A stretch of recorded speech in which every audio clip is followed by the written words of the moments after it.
इनकी पत्नी गई थी शादी में, तो पत्नी पहनी थी लहंगा, साड़ी वाला लहंगा। और बेचारे जब सर हमारे बैठे हुए थे कुर्सी में, तो लहंगा से तनी सुन हवा लग गया। तो कहती हैं क्या, कैसे क्या कहत रही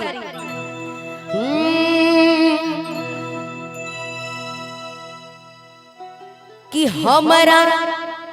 हमरा लाला का लहंगावा के हवा से अरे बलमू मोर दुबरा गईले,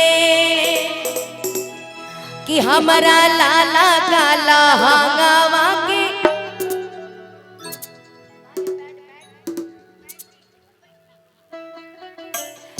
कि सैया मोर दुबरा गईले।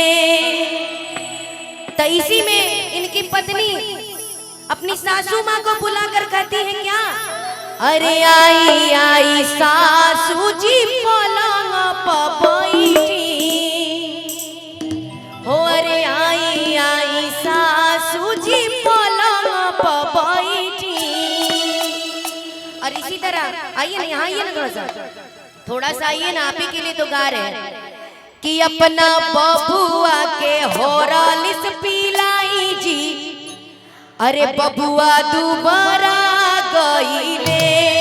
आई कैसे, थोड़ा झूम के कि हमारा लाला का लहंगावा के हवा से सैया मोर दुबारा गईले, हमारा लाला का लहंगावा के हवा से सैया दुबारा गईले।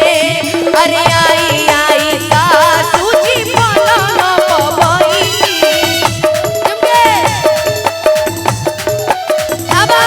अरे आई आई सासू जी पलंग पर बैठी।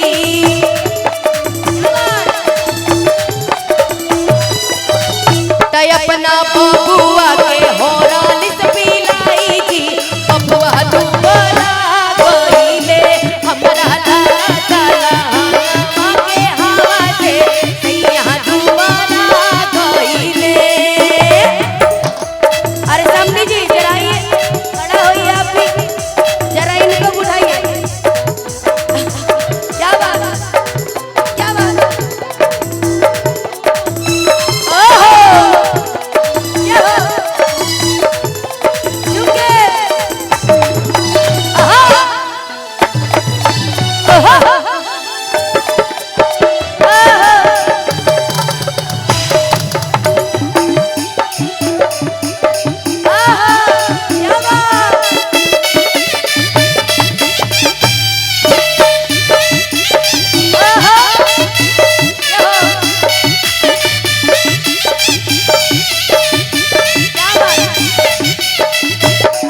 अरे हमर बलमुआ पतर दुबर है, अरे कोरा में धरी गला के कलम है। हमर बलमुआ पतर दुबर है, कोरा में धरी गला के कलम है। और इसी में देखिए ई हॉर्लिक्स का डिब्बा कम से कम आइए जाएगा 2-4 गो। हाँ ददवा के दादा देखिए, आप अपने आप को अभी भी समझिए कि 16 साल के जवान हैं आप, जवान तो पोता भी जवान।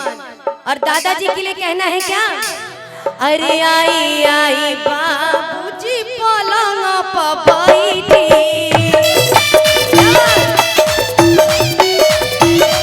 अरे आई आई सासू जी पलंग पर बैठी।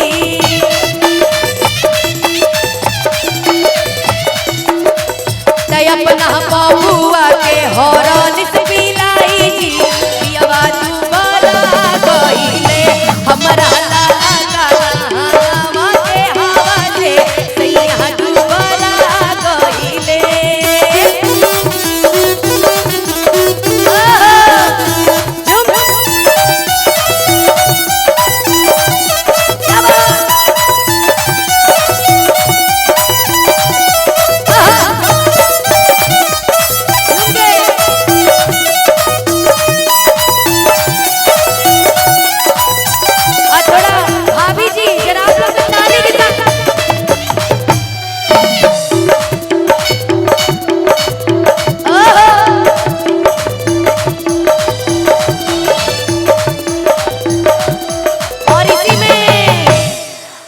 कौन ची खियाई कौन ची पियाई